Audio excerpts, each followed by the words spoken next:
दूर पहाड़ों के पास नदी के किनारे भेड़िया और ऊंट दो दोस्त रहते थे।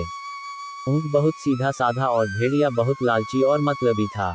एक दिन भेड़िए ने देखा कुछ पंछी और जानवर नदी उस पार से तरबूज खाकर आ रहे थे। तभी उसके अंदर लालच आए और उसने अपने दोस्त ऊंट के पास जाकर बोला, ऊंट भैया, नदी उस पार बहुत सारे तरबूज लगे हैं, चलो हम लोग भी तरबूज खाकर आते हैं। ऊंट उसकी बातों में आ गया और उसे अपने पीठ पर बैठाकर नदी के उस पार तरबूज के खेत के पास ले गया। खेत में लगे तरबूज को देखते ही भेड़िए के मुंह में पानी आ गया और जल्दी से खेत में कूद गया और तरबूज को खाने लगा।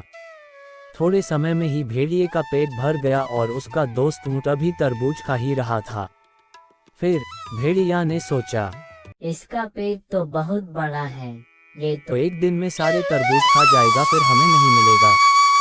उसके दिमाग में शरारत सूझी, वह तरबूज को तोड़ तोड़ कर फेंकने लगा और खुशी के कारण नाचने और चिल्लाने लगा।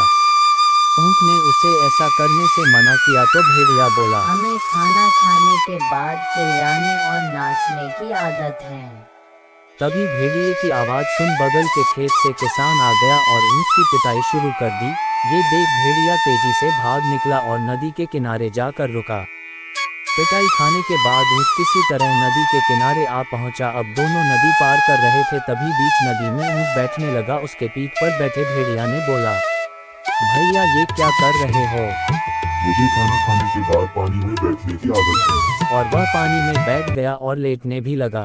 भेड़िया पानी में बहते बहते बहुत मुश्किल से किनारे लगा और उसको अपने किए पर पछतावा होने लगा। हमें किसी को धोखा नहीं देना चाहिए और किसी के सीधेपन का फायदा भी नहीं उठाना चाहिए।